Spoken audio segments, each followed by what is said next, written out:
Yeah, I see it saying starting. Ah, Yay! I think we started. Live. Okay, great. Um, hi everyone. Welcome to the very first ever organizer Maptime mega meeting that has ever happened. I'm gonna explain how this is gonna work. Lizzie's just posted some stuff in Slack, and I'm just gonna read it. So we're doing a hangout on air.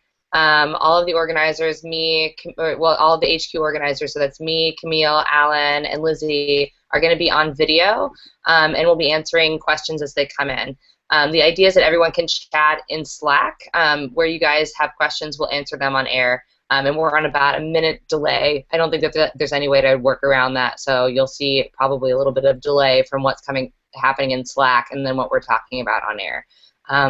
So with that, I want to go through really quickly the agenda because I know that we have 2 hours, which sounds like it's so not long, but it's actually like a really kind of short meeting for all the stuff that we're going to talk about. So I'll just sort of go through it quickly, and we're going to go through each of these items kind of one at a time.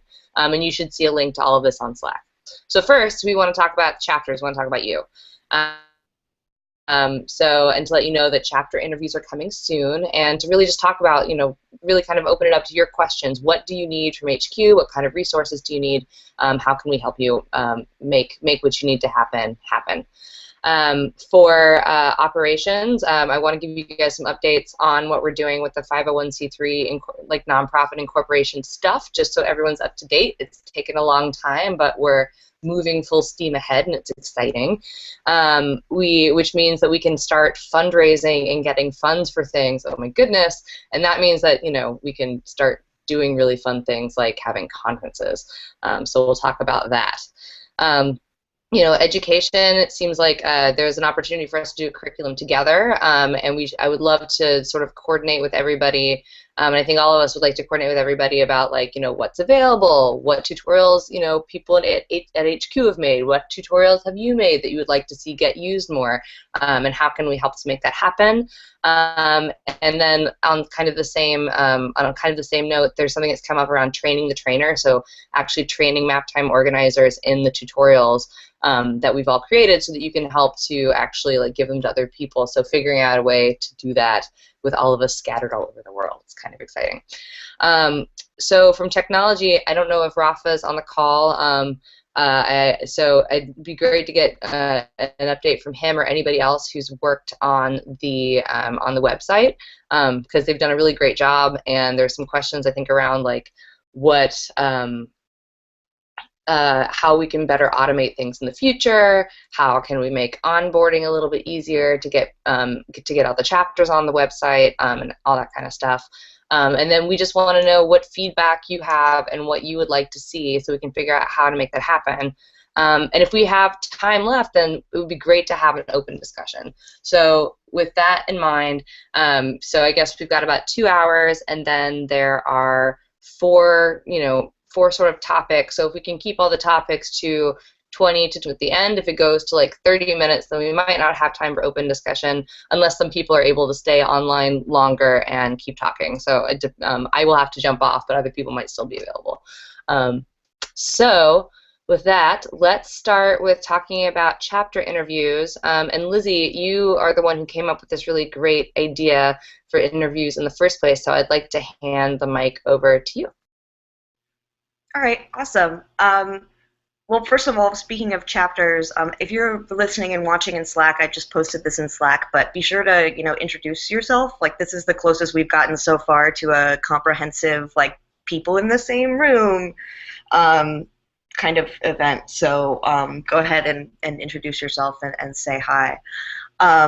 So the idea we're about 50 chapters now, which is kind of insane. That's a lot of chapters, and there are some that have started and expressed interest and had one meeting and then never met again. And there are some that are having tons of meetings and need extra support. And there are some that have had organizer changeovers and that sort of thing. So right now, what we're going to try to do in the next month is have one-on-one conversations with organizers from every chapter. And it's going to take a little while because, there are a lot of you, and some of you have more than one organizer, and so we'd like to chat with the whole group of organizers at the same time. But the idea with those conversations is to hear how things are going, what's been working for you, what's not working for you, how you operate, and kind of get some ideas and demographic information about who shows up to your meetups, what kind of stuff do you like, what tutorials have you built, so we can kind of start getting a comprehensive idea of what people are interested in, what people need, and that kind of thing. So look out for invitations for those. We'll probably send out a Google Doodle, or not Google Doodle, that's not the thing. That's the thing that draws on google.com. A doodle or whatnot scheduling item thing. It's early, sorry. So that we can figure out the best time to schedule that. I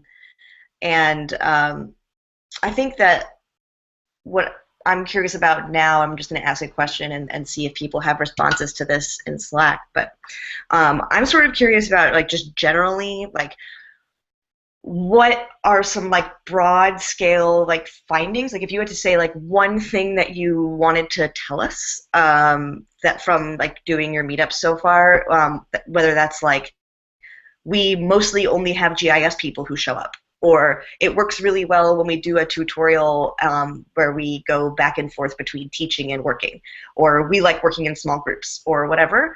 I really think it would be cool to start a discussion in Slack about sort of the things that you found, your major findings, and if you have any questions coming out of that, be sure to ask them to us and we can answer them. I can actually just say that at Maptime Oakland, what we've found is that if we have a big space, which is really cool. We feel very lucky about that. And so what we found is by putting people, breaking out into groups and doing small group work, that has worked really well. Get everyone together, have them break out and do a thing, and then come back and present on what they worked on. That has worked out really well in certain cases, particularly for our tutorial development meetup. So that's an example of something that we found in our findings, and I don't know if people are posting in Slack, but Beth, do you want to read some of the stuff that people were writing? Yeah, and actually, just to make sure that we're staying current with questions, I went ahead and posted your question in Slack to make sure people are getting it in real time, and saying, Lizzie's curious about what are the broad scale findings you've had at your event. And I'm getting everyone is excited. Enthusiasm for learning has really impressed me, but I don't know what to do with said excitement. So so that's actually really important. So I'm curious about that. When you say you're not sure what to do with the excitement, is that you want to funnel it into something, or is it you want to get? I guess I'm not sure what that inquiry is about, which I guess we'll hear about in a minute. Well, I'm going to say that I'm just going to type that you're curious about it. She's curious. Oh, Slack says several people are typing. This is really exciting. I know, right? Several people are typing. So yeah, folks wanting to use maps for the local community has been an awesome thing for me to have to figure out how to work towards, which is great. But yeah, I think that, so what to do with the excitement is something that, I know it's been challenging, or especially when we were first getting started, it was really challenging for us too, because there was all of these questions like, okay, people want to do something, what are we going to do? And, I think that, I really felt for the first time, actually, a year and a half, I kind of feel yeah, now we know what we're doing. But, for a long time, I feel like we've been really, building this plane as we've been flying it. And, one of the first things that was really intimidating is, oh my gosh, we have all of these, we have all these people who want to come and they want to do stuff and we don't really know what to do with them, and so we just started coming up with activities. And so I think that, one thing to do with all of the excitement is to, just really challenge people to dive into this stuff. Another thing that we've been thinking about, and this is kind of maybe a tangent, might be I don't know, thinking about some way for people to like work on some fun project together. Not like free, obviously not free labor of any kind for anybody else, but like it would be cool to see what kind of maps people are making, using what they've learned at Maptime. All right, I'm going to read some more stuff from Slack. Let's see. Dan Swick mentions consistently getting the word out to folks is hard. We have to use a lot of different channels to capture all the types of people interested in Maptime, which is, I can totally see that. Let's In see. terms of that, let's just talk about that for a second. I think this is would be a good time for Alan to jump in, because Alan, you've been sort of tackling all of the different ways in which we get the word out about Maptime SF in Oakland, and I'm super curious to hear about what you think about that. Yeah, I mean, I get it out as many different ways as I can, and it seems like watching how other chapters do it, you just have to be aware of like where the community might be for your local area. We tend to organize a lot on Twitter, but then it feels like everyone in San Francisco is on Twitter, so that may not work for other chapters. I've noticed that Maptime Miami has been really, working hard on their Facebook presence, which is great, and I think they look like they're the most active Facebook page. I don't know. I mean, you don't want to burn out by trying to put your stuff everywhere, which is another challenge. Like, I feel like I've found myself saying, I have to post this to our Google Plus and our Facebook and our Twitter. And if you have the energy for that, do it. But if you can sort of train your audience to know that, okay, the announcements are going to be coming from this one place, that would be maybe make it easier for you. But yeah, you just have to track down like where, what audiences you want to reach and where they might be communicating. I'm really curious to see how other groups might do this. Like, I thought about maybe we post a Craigslist ad for the making friends on Craigslist kind of section, and I don't know if anyone's tried doing those kind of things yet, but yeah, I don't know. I mean, I think it does also requires persistence, because people will forget about your Maptime group really quickly if even if you keep having meetings, but if you're not like still reaching out to new channels, you might still miss people who missed that first wave of announcements. One thing I'm also trying to do, running the Maptime HQ Twitter handle, is to try to have one central source where people can find out about what Maptimes are anywhere. Because I think people who have attended one Maptime and then tell their friends who are in another city is one of the best ways to spread Maptimeness. So along those lines, I'm also thinking, if I had the energy, or maybe we can find a volunteer to do this, to have a weekly, this week in Maptime email blast that would have nothing but, at the bare minimum, have nothing but here's the upcoming Maptimes around the world. And it wouldn't take, I think, that much effort, because once you get something like that going, then Maptimers will think, oh, I better get my announcement to that person before they send out their email blast, and then they do all the work for you. And once you make it known, I'm sending out this email every Monday morning, then that would be one way to channel those announcements. Yeah, I'm certainly open to ideas, and obviously we're doing something kind of right if we've got 50 chapters so far. I totally agree. I'm totally impressed every day when I see everybody who shows up for this, and it's amazing. Somebody, I can't remember where it was in Slack, but somebody posted that they are the only organizer and they feel like they're overwhelmed. And I think that this is something that's come up a lot. What can we do about that? Because I definitely know, I've said it before and I'll say it again. I don't know what the heck I would do without Alan and Lizzie and Camille and everyone. You know what I mean? Like Rafa working on the website, along with Sam. Like there's just so much stuff that I could never do by myself. And so I realize that people need help, but I think that it is really hard to find someone who is interested in leading. There's not everybody is going to want to just like pick up like, yes, I really want responsibility. Most people just want to show up. So I don't know, is there anything we can do to help find more leaders? I mean, this is something that's hard.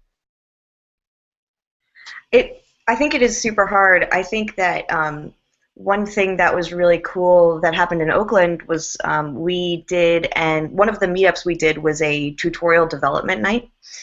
So it was a tutorial about like how do you develop teaching materials, and that was the night that we did a short lecture. We broke off into groups, and each group was tasked with building their own Maptime tutorial. It was like a very short thing. And out of that event came someone who said, like, that was really fun. I want to actually build that tutorial. And then there were two people who did that. Now one of them is a Maptime Oakland co-organizer.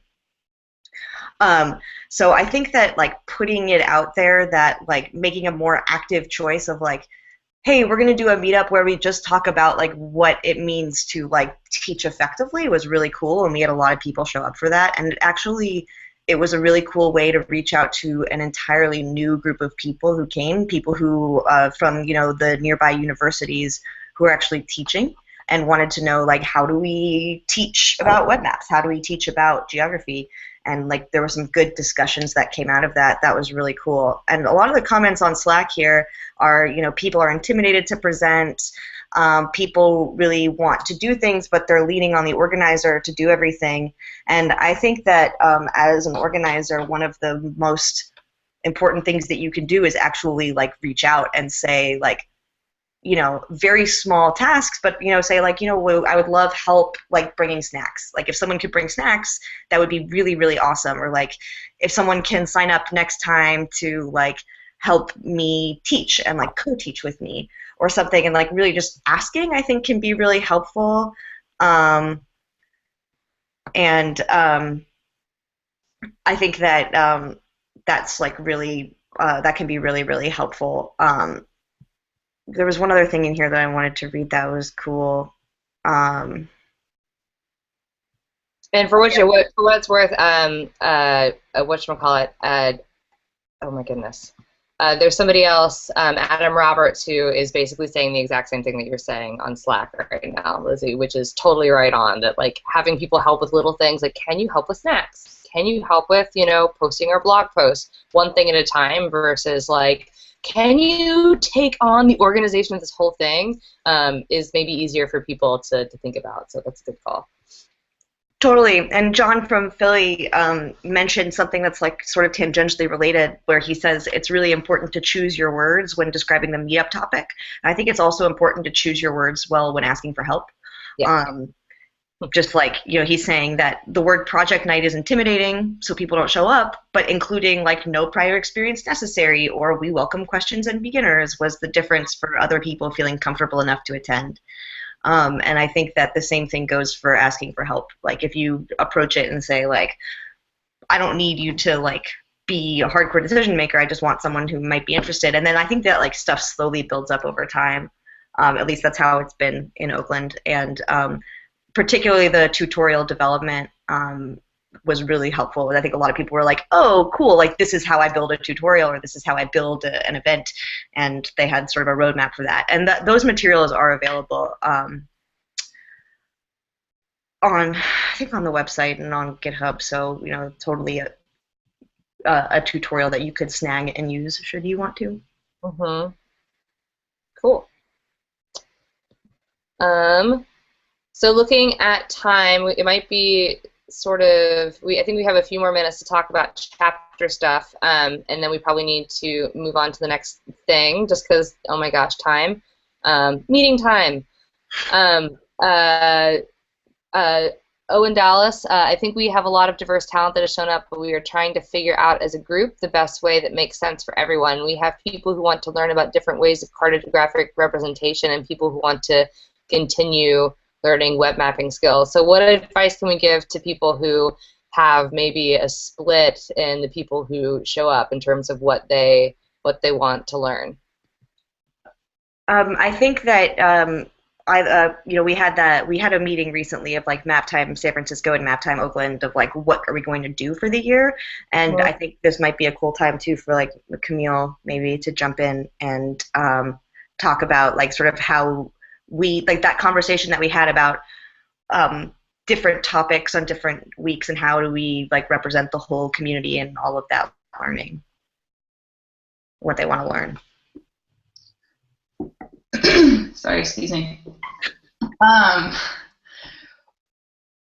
Because we have at Maptime SF has a lot of people who come every single week who come regardless of the topic, especially because recently there hasn't been strong or maybe like 6 months ago there weren't strong topics or like a strong curriculum structure. So you get people who would just show up and then would be split, like I'm looking to learn one thing, I'm looking to learn another thing, I'm looking to learn about geography, and I'm looking to learn about leaflet.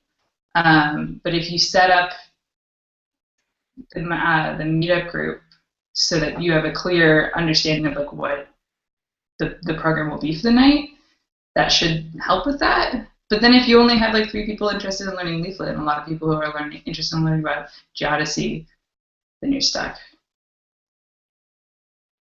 Well, so speaking of that, another sort of a related question that Bert brought up is, you know, what topics have been working for people? You know what I mean? And like what is like the most successful? What are some of the most successful lessons that we have? What's the most popular? And I would definitely say that some of like the most basic tutorial focused stuff is where people who aren't familiar with us really, I find that they show up because they're like, oh, I've been thinking about this thing and I've really wanted to learn it. Whereas sometimes, you know, sometimes some of the more like open nights, like project nights, can be kind of intimidating for beginners because they show up, they have a laptop, and they're like, what do I do? And, you know, and you can totally find something for them to do, or you can find someone for them to partner with or look over their shoulder or talk to.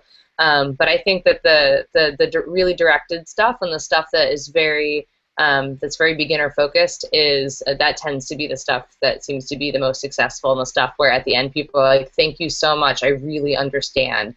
I think that it's harder when you get into, and I think this is also part of why we had the idea to start doing tutorials kind of in order and like building on what you've learned in the previous one, because we would have newcomers come to like D3 for a D3 tutorial and then be completely overwhelmed, like this is so over my head, I don't know any of the vocabulary, and like at a certain point it doesn't matter how basic you're talking, like if you've never worked with JavaScript and you don't really know how a web map works, like it's really hard to like make all of that time in a D3 meetup anyway. So it's important to learn that stuff first and then start coming to the other stuff. So I found that in terms of getting like new people and getting like straight up beginners, that's the thing that really works, is working with the tutorials. Also, hand-drawn maps, though, is a really great way to just bring people together and get them to talk about and think about maps in a very like low pressure, easy, fun, with tracing paper environment. I think also what was really effective in the very beginning was, and it still is, when everyone goes around and says why they are at Maptime and what they're interested in learning. So you get people who say what their specialty is, and then other people can seek them out later. You can kind of get synergistic. You work at a company that has like a product that I'm interested in learning more about, but I can teach you about something else. And that was really effective, and also helping us plan what's next, because you know what people are already specialized in. Yeah, I think Maptime can really be a good matchmaking opportunity for people who wouldn't normally meet each other in the same city.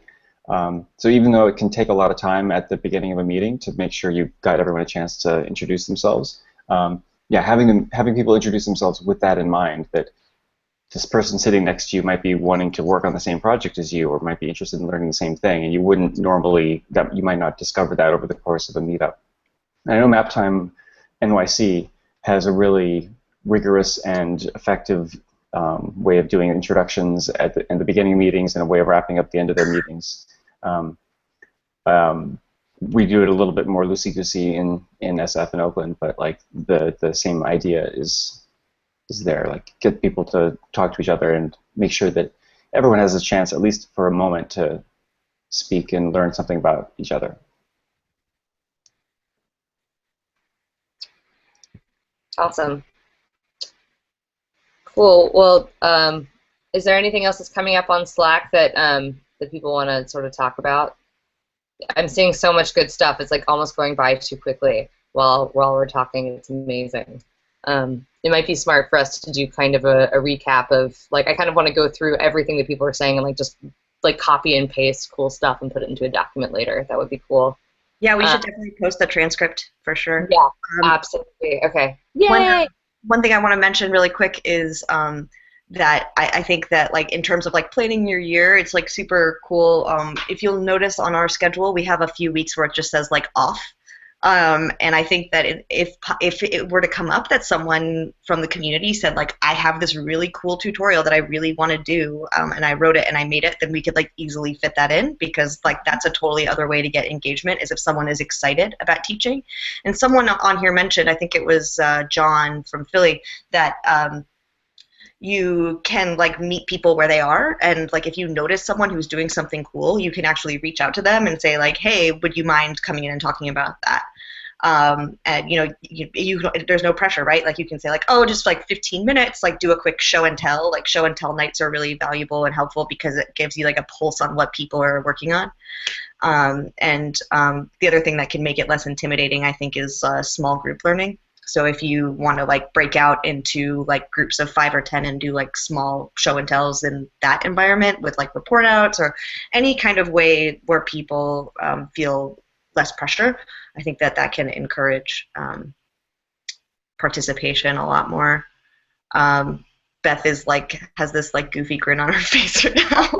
Where people are reading and I'm really excited about all this stuff, and I'm also like, I have like 4 hours of sleep and I'm drinking coffee, so I'm just like blissfully sleep deprived and excited about all of this, and like taking note. Like I'm hearing so much good advice that I'm just taking notes furiously. So that's all. Don't mind me. Um, uh, So, so there's so much stuff. I like the idea. Someone has an idea in here, Christian, for using a simple project as a teaching project, and I think that that's something that we wanted to do in Portland when I was working in Portland, but that it never really happened. What we ended up doing was like having a group of people who it was their first time, and we'd do like an intro to leaflet, and then people who had like been a little bit more experienced and were in another room doing OpenStreetMap editing. So I think that that's also an interesting way to divide it up. But it's like 8:35, so maybe we should go on to our other. yes, we totally should. But all this to say, so to wrap up things about chapters, I'm so excited for Lizzie and I to interview all of you and to get information like on a more individual level. But this is really great, and it's also I feel good. Like I don't feel like, oh man, we're totally out of touch with what's happening with people. Like I think that we're on the right track to. We've been thinking about some of these things already, and I think we're on the right track to get more information from you guys as we start further planning things out. So awesome. Excuse me. Okay, so for the next topic. Okay, so operations. So 501c3 nonprofit corporation. So this is exciting and also potentially kind of boring because it's not the most mappy part of excuse me, about Maptime, but I guess it's kind of a map to our future. So we have 50 chapters. We're all over the place. And we're at a place where we want to start thinking about doing things like getting donations. If I had my druthers, I would hire Lizzie and Alan and Camille full time to just do nothing but map time. But I have no money. And then there's also things that it seems like chapters also need, like like support for snacks, support for meetups, support for all kinds of stuff.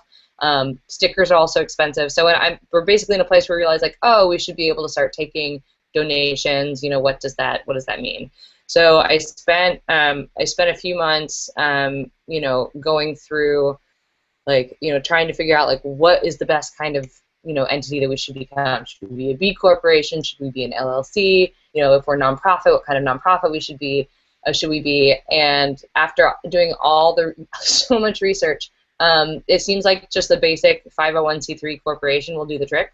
So I think that that's what we're going to go for.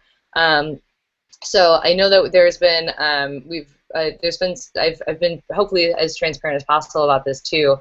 So Stamen is going to help us out with this by basically owning, so they own the trademark to Maptime. So we're going to set up a corporation as Time for Maps, which we will never refer to again after this, to license that trademark. And what is really, it might seem kind of wonky from the outside, but from the inside, it's really useful because, you know, it means that, you know, Stamen, who really helped to get Maptime up and running and provided us a ton of time and a ton of support and a ton of dollars, has a way to be kind of officially involved as kind of the keeper of our trademark and the enforcer if somebody comes along and is like, I'm going to do an evil Maptime, you know, like, you know, whatever that means, and we actually will have like legal backing to say, no, that's not what Maptime is, whereas if it was just me holding the trademark, I have no money and no lawyers, so there's like really nothing that I can do. But that's the general direction that we're going. I think that we're going to be filing our articles of incorporation and our deed of trust in the next few weeks, and then we'll start looking for a fiscal sponsor while we apply for a 501c3 status.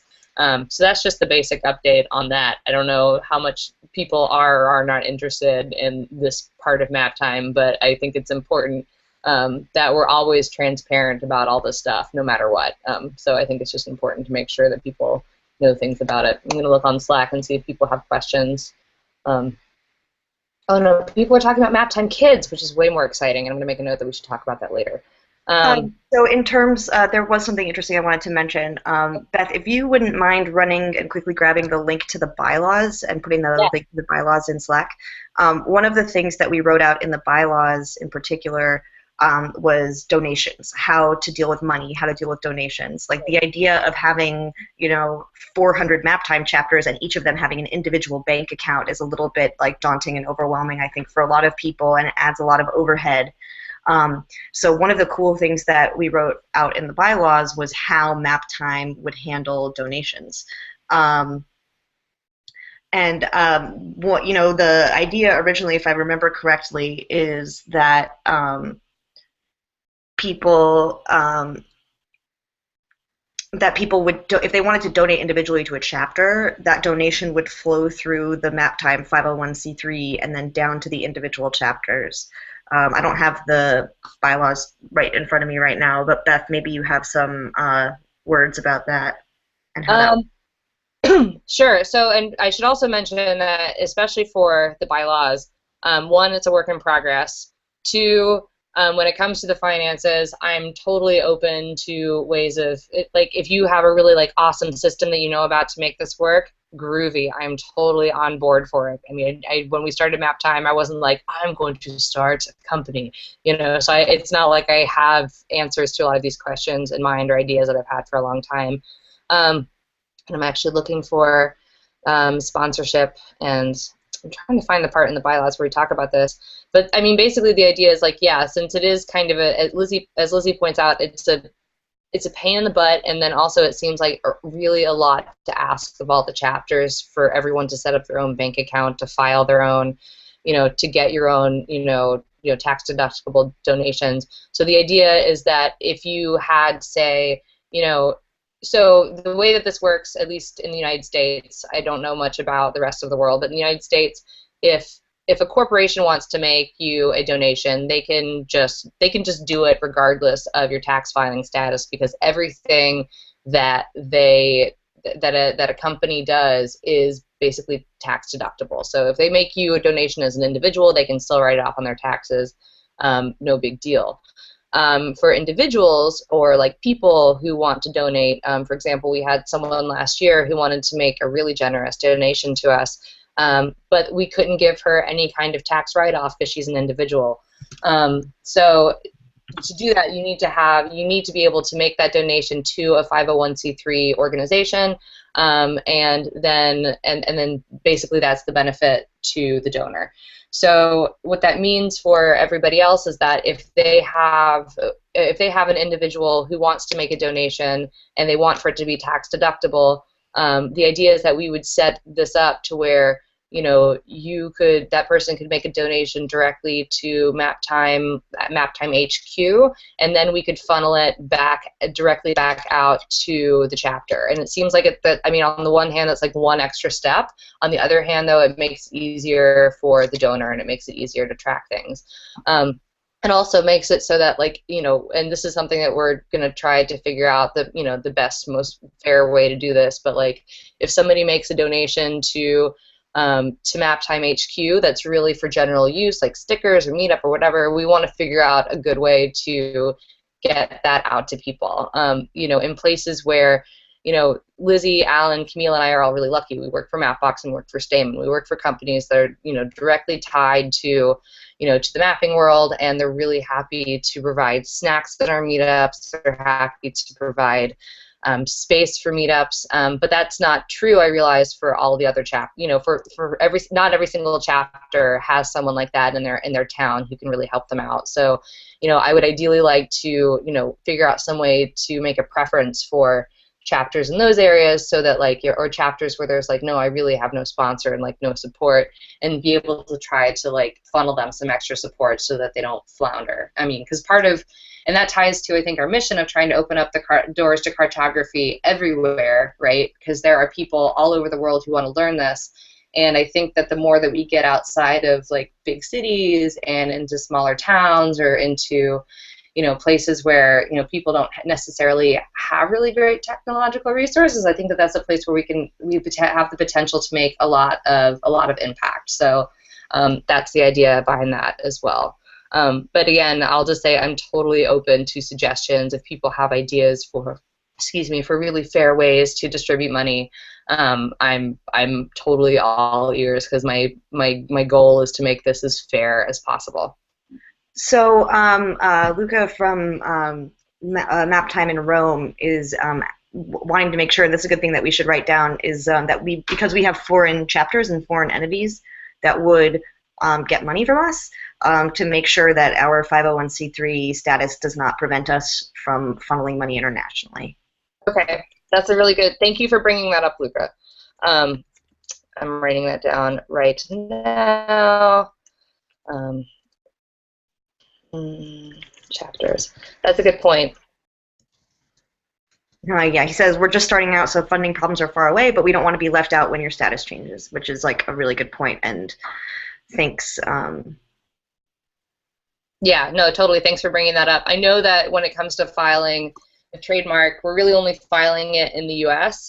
Because when you start to get into all of the countries, it becomes a little bit overwhelming. So I would actually prioritize trying to figure out how we funnel money in an effective way over, dealing with the trademark stuff. So I will put that at the top of my list. Cool. What other questions are people posting from about the corporate, not the 501c3 stuff? Not so much. People Cool. are wanting to talk about Maptime Kids, and Eleanor just showed up from St. Louis, and she mentioned something about a field trip, so excited to hear about that. Cool. The last thing in operations is conferences, if you want to talk about that. Conferences are so exciting. And there's been some conversation on Slack about this too. So one direction that's looking like it's more, okay, so we all want to get together, as is evidenced by this meeting, and it would be amazing to be able to get together in person and talk about all this stuff. And in the United States, we have a really great opportunity with State of the Map to do just that and actually have a full day Maptime conference alongside State of the Map.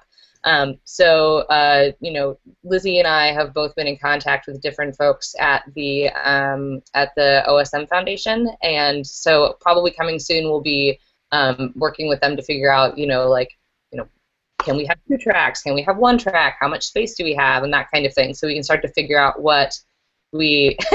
And I'm laughing because I'm seeing Maptime Conference and State of the Map US with smiley face by Lizzie. Hooray! So we'll be figuring out the details of that coming soon. So that's one thing that's coming up in the United States. There's also mention of potentially doing a Maptime mini conference alongside Phosphor G in Europe, which I think is going to be in Como, Italy, in July or a little bit later in the summer. So that could be one. That could be a way that we could do it in Europe as well. So all of those are coming soon. And it's all very early. Again, the U.S. conference is definitely more of a like we're actively working towards that. But I would also really love to hear from folks in Europe to see what they would want to help organize. Do they need help from us to organize stuff? Because of the distance, it's harder for people to get places. And again, I really want for people to be able to organize these things and locally to them as possible. So I love the idea of supporting something in Europe and want to figure out how to make that happen as well.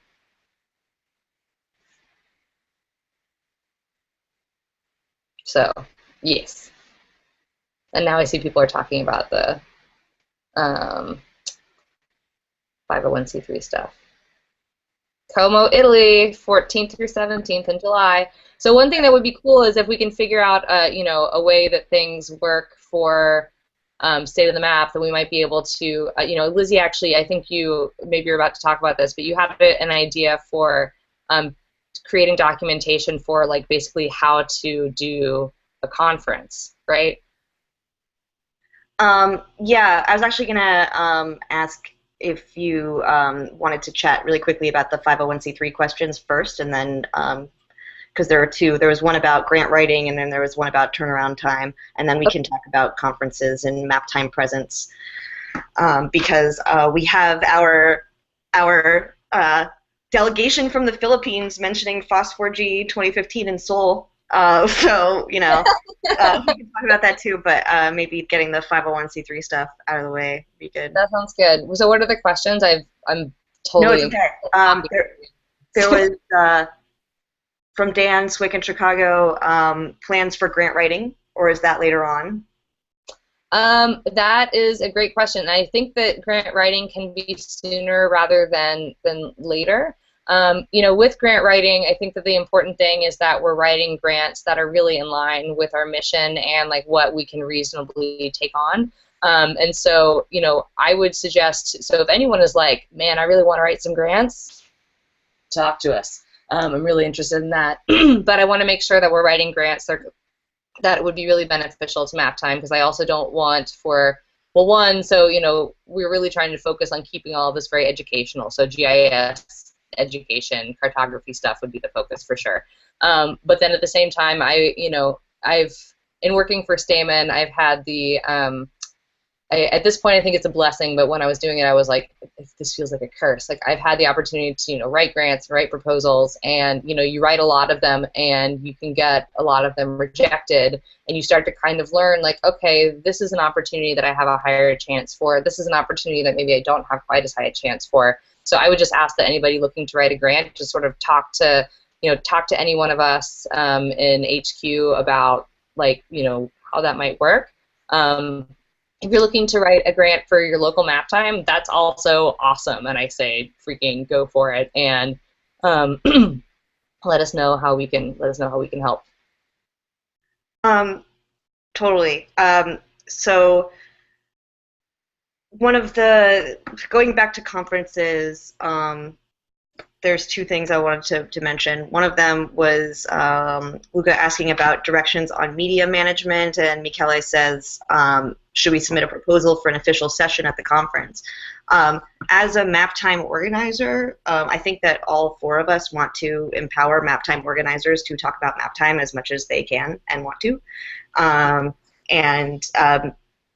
All four of us have spoken at various conferences about Maptime, and maybe some of you have seen those. Maybe your chapter came out of one of us talking at a conference and you saw it and you got really excited. And that's awesome. And I think one of the things that we do want to do is put together some documentation around what are some key points to hit on when you talk about Maptime at a conference? What are some things that you shouldn't say? Right. But we definitely want to encourage people to talk about Maptime. And I don't know, Alan or Beth or Camille, if you guys have any ideas in particular about that. I think that Beth and I are speaking at FOSS4G North America. I imagine we'll submit a talk for, say, the Map US to talk about Maptime. But do the other three of you have any other thoughts about what you can do just off the cuff, like at a conference? Yeah, I totally agree that I think that, so you're right, they'll probably end up submitting some talks.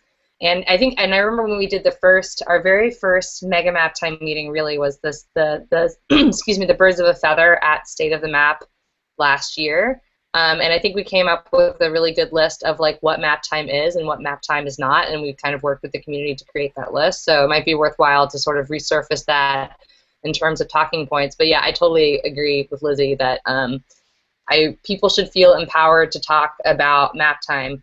We do definitely appreciate if you are talking to like the media, for example, versus like just at a conference. Just make sure please keep us in the loop, and people have been doing that, which I really appreciate.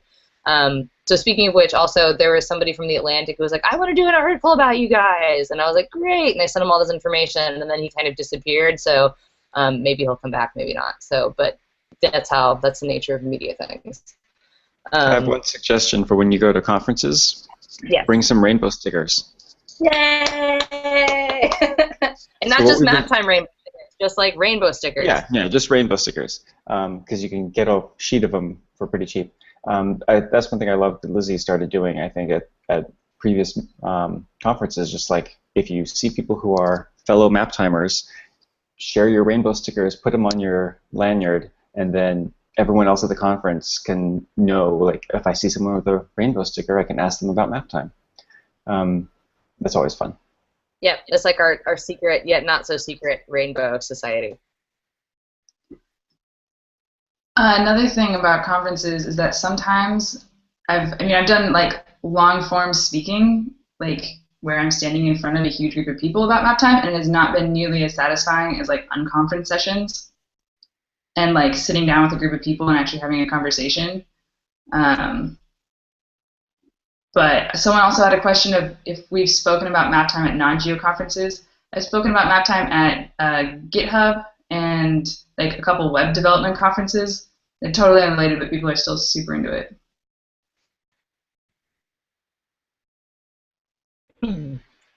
Totally true. I'm seeing requests online for more stickers, and I'm just noting that yes, we know that we need more stickers. So I'm hoping to have a bank account to put some dollars in so that I can start spending monies on stickers very soon. Well, also during our chapter interviews, one of the things we'll definitely ask you is like, do you need stickers? And so it's sort of an incentive for you to actually sit and talk to us so that we can send you stickers. Yeah.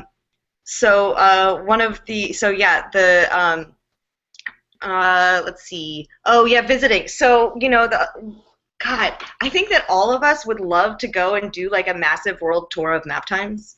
And maybe someday when we have money, we can like caravan and do that. But I think that one cool thing to encourage in 2015 would be like regional meetups. So like Rachel in Boulder, there's also Maptime Mile High in Denver. So maybe it makes sense to do a meetup together. Or, like maybe we can have sort of the Sacramento folks can come down to the Bay Area and we can do a Northern California thing. Or like San Diego can hang out with LA, and then I know that there's, Milan and Grenoble are not too far apart. So, maybe we can see more of that this year if you guys want to like self-organize around that. That'd be super, super cool.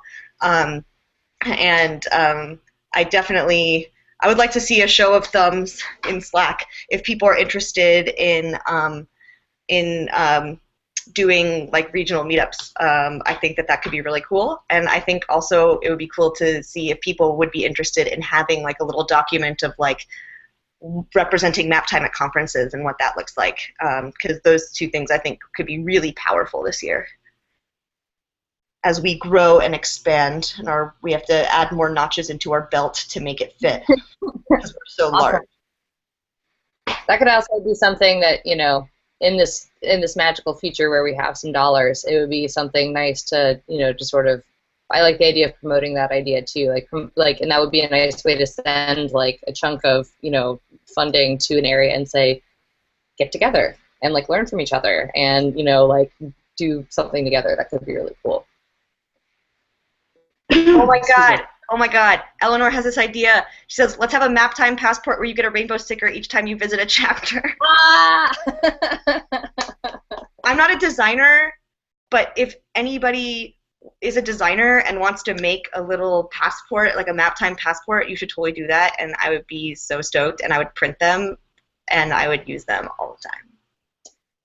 Maybe we do that before like a conference, and then we can just like give them out to people, and then when you meet someone from the other chapter, you can put a sticker. That sounds like such a good idea. We should definitely do that before State of the Map. Yeah, that sounds awesome. I'll add that to the long list. So, but I think that's a brilliant idea. Brilliant idea, Eleanor. Hooray! Okay, and I'm also seeing lots of thumbs up in the for your thing a minute ago in Slack, Lizzie. So that's cool. Okay, so it's almost 9. Let me go back to the agenda. Should we start moving on to education and technology, or is there more about conferences and operations that we want to talk about that we haven't quite seen? Let's bloviate for a second to give people time for the video to catch up. Okay, cool. I wish I had, there's a cat in this house where I'm staying, and I wish that the cat was in here, and then we could have like a little cat video interlude. Oh yeah, Alan, bust out the cat. I don't know where my cat went. Oh. I don't have any pets, but my apartment is full of ridiculous things. There's like a million ampersands everywhere. Like large ampersands. I'm currently I'm staying at a friend's house in Portland right now, and I am in a 7-year-old named Sydney's room, so I am totally surrounded by like girly, awesome, pink balloons, everything, like the works. It's pretty great. That's super awesome. Wait, Yeah. Oh my god, I do have something cool I can show. Hold on, I'm gonna go grab it. Okay.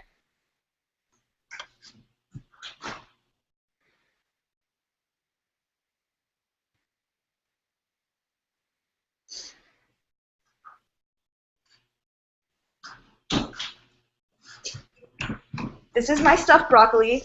His name is Mr. Broccoli. He's stuffed broccoli, and I love him. He's going to join us for the rest of the call. He actually has, like, arms and legs and, like, is like a little broccoli guy. Awesome. Welcome, Broccoli. I'm so glad. So glad that we have you here. Awesome.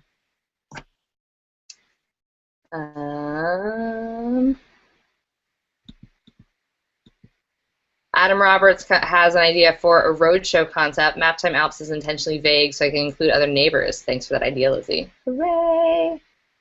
And Eleanor, not Eleanor, but R.K. Aranis says that the badge idea reminds her of Pokemon badges. Eleanor also really likes it. Eleanor likes the broccoli. Awesome. Awesome. Okay. Great. So it does seem like we are kind of ready to move on to education stuff. I'm actually going to add a little bullet point about Maptime Kids so that we can talk about that all together. Hooray! But first we can talk about doing curriculum together. I feel like I've been talking a lot. Does anyone else want to talk about doing curriculum together? Alan does. I can see it in his face.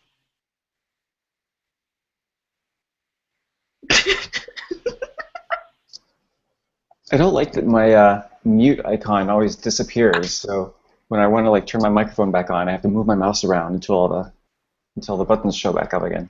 Mm-hmm. Yeah. So I posted this in Slack a little bit earlier. So we want to talk about the arc of the curriculum we're thinking about. Is that where we're on right now? Yeah, I think so. I think that is the idea. Yeah. So I posted this in Slack. I'll post it again, because why not? For SF in Oakland, we have scheduled out what we're going to do for the next 6 months or so. And because we meet quite a bit, so we meet 3 times a month generally, and with some of those meetings in Oakland, some in San Francisco, so we have a lot of content to fill. But what we're going to have is this ongoing series that builds on each other. So once a month will be one of these lessons or events that will be in principle building on one that happened in the previous month.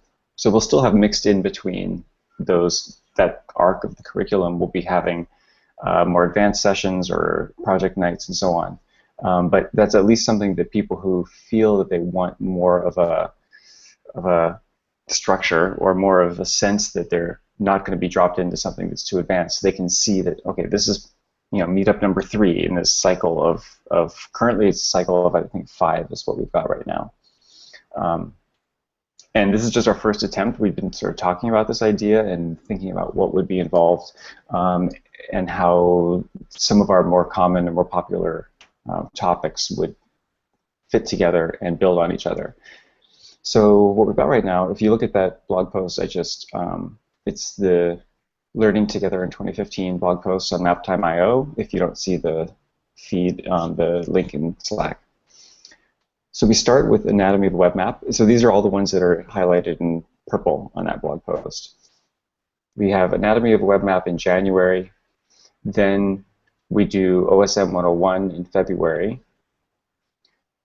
In March, we talk about displaying data, and so we're going to talk about that concept with CartoDB Leaflet in general. So once you've been exposed to different types of data in the first session about the anatomy of a web map, then that's where people can really get their hands dirty. In that third one, trying to map it. Then the fourth one, April, we'll be doing styling-based maps, so that'll be Mapbox Studio. It'll be, by that point we'll be able to, hopefully there'll be lots of documentation for the people when you use old school tile mill, they could do that too. And so then so basically that third session, the CartoDB one, will be data layers, and then this fourth session will be styling your base map.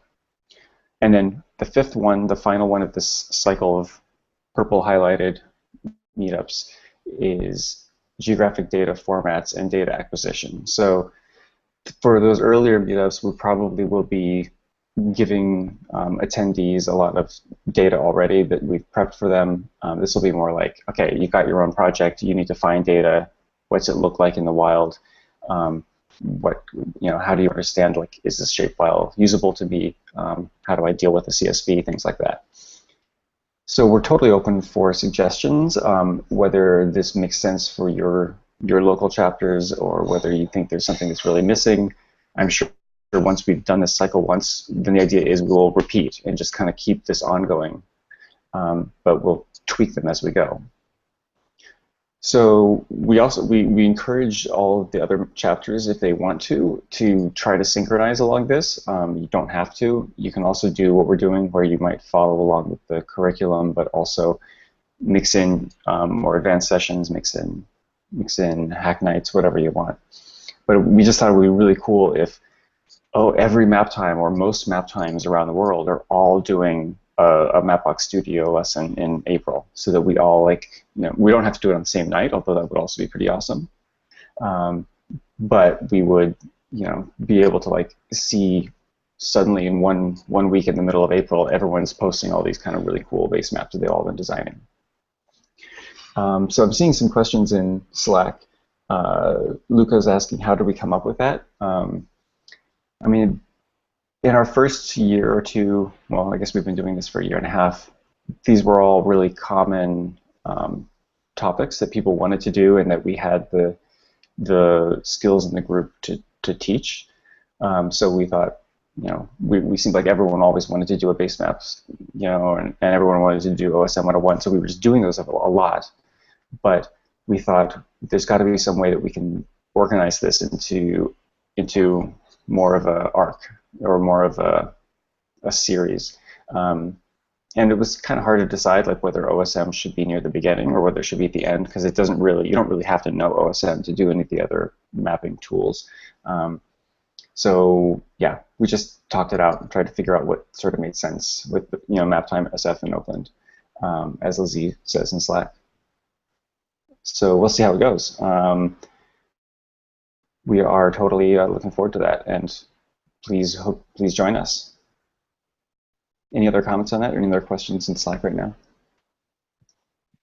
I'm seeing some exciting things that people seem to be interested in it for not only vacation planning, but also for thinking about getting interest from universities and that kind of thing. And we like that too. I think that one of the reasons we like repeating content also, which is not to say that we're going to repeat the same stuff forever, because obviously everything's going to change quickly, and then we'll need to update things quickly. But we have had, but we realize that making tutorials, making curriculum takes time. It takes a lot of time, and I think Alan came up with a metric at one point that for every 1 hour of curriculum that you're creating, you're probably putting in 3 to 4 hours of work on that 1 hour. So you can imagine. So if you have 20 hours of curriculum, then that's actually like 60 to 80 hours worth of work. So repeating it allows us to sort of like really benefit from that work, and really, instead of just getting 1 hour out of it, we're getting maybe we're getting another 4, 5, 6 hours of teaching out of it. And then the idea is that people can update that content too, and then use it as they see fit. So yeah, the idea is to hopefully make it easier for everybody to to use the content, to create content themselves, and that kind of thing. Yes, I'm trying to see if there's any comments on Slack that I should be referring to. Yeah, Dan asked about how much we had been repeating already, and given the fact that, especially at Maptime SF, where we have a small space at Stamen, we usually had to cap it at about 20 people. So there would be times where we'd have a wait list of another 20 people who wanted to get in for Anatomy of a Web Map. So we could say, well, we're just going to do this again in 2 months. So if you miss this meetup, come back next time, which is good. I mean, I think that encourages. Not that we want to discourage people from wanting to come to every single map time, but it makes sure that we've got fresh faces and new people learning. So yeah, and it means that the instructors get better about refining their presentations as you get questions you hadn't thought of, and then you incorporate those next time you teach it 2 months later. Yep. So yeah, now that we're setting up the cycle, that it'll be more like 6 months or so before we redo the same topic, which will be good. Yeah. Go ahead. No, one of the cool things about our field, and one of the reasons it's so interesting, is that it's changing all the time. Like, you'll notice that there's a turf tutorial on our calendar for May, which I'm really excited about. But if we'd made the schedule 6 months ago, we never would have put that on there because it didn't really exist in a way that could be taught. So one of the cool things about Anatomy of a Web Map is how much it's changed over the past couple of years with new technologies. You have to keep growing and adapting and adding new stuff. So I mentioned in Slack, but if you go to the lessons and resources page on maptime.io, there's a ton of stuff that people have made, both from the Maptime community and outside of it. And I want to encourage organizers to both go there to get resources, but also I want to encourage organizers, when they make resources and they make tutorials, to put them there so other people can use them. I know that Jonah in Hampton Roads, Virginia has built some stuff, Sam in Seattle. Of course, there's all the localization and the translation stuff that's happening in Europe and in Asia and in Africa. There's tons of stuff that's being translated to other languages, which is super cool, and we want to capture all that information, and that's definitely something that we're going to talk about in our interviews. And then, if you remember, we made a little post-meetup survey that we wanted people to fill out after their meetup, and in that survey it also included, we asked you for a link to whatever slides or materials that we used. If someone could find that link to that survey and post it in Slack, that would be awesome, because I don't know where it is. I think it's in the onboarding docs. There's a link to it. Yeah, so we want to, one of the cool, but yeah, that's one of my favorite things about Maptime, is just that we can share resources and build on each other's work. I think that we could all do a better job of, I know I could do a better job of it, but being sure to post stuff and making sure that things get the places that they need to be. Yeah. What's happening in Slack? Not too much. Yeah, I just want to echo what you're saying, that yeah, reusing other people's material is fantastic. So I know that, there was this, the second perhaps other map time that started up in a place called Portland. I ripped off at least 2 or 3 of this woman's presentations from there. That was amazing. I've used the QGIS lesson from Maptime Boston. Of course, we didn't find any rat data that we could use in San Francisco, unfortunately, so I couldn't duplicate the rat map. But yeah, I mean, I'm aggressively borrowing from all of your material, my fellow chapters. So please borrow from ours. Definitely. That's a super good call. Yeah. And I think that I'm also going to officially encourage here blogging. We have some guidance for the website. If to make a chapter page on the website and do some blogging on the website. Being able to like post what you've written and what you've made, and be like putting that out there. Like there are a lot of chapters I think who are like remaking stuff that other people have made, and we can build on each other. And like Alan is saying, like you all are fantastic at what you do, and you put so much work and time into it. And yesterday I was at Code for America, and I heard a Tim O'Reilly quote that was I don't remember. You remember what the quote was now? So bringing it up was silly, but the idea being that you can don't reinvent the wheel if the wheel already exists and serves your purpose. You just take it and reuse it. Wow. Lizzie, really quick question. I'm looking for something in the onboarding docs, but my sleep deprivedness, I opened docs, I was like, I found the docs, and I was like, what am I looking for again? What do you need? Oh, the link to the post meetup survey. Yes, thank you. Okay. But also posting the onboarding docs in Slack too would probably be a good call if you haven't. Yep. All right, I will do that. Oh, RatMap was also in Rome. So cool. Oh, and Dan posted the Maptime event recap. Awesome. But yeah, that list of onboarding docs is cool too. If you ever want to go back and say like. Some of it's like setting up your Twitter, but some of it also is like suggestions and ideas. And I would also love if anyone has other thoughts that they think need to be added to the onboarding documentation. That would be super cool.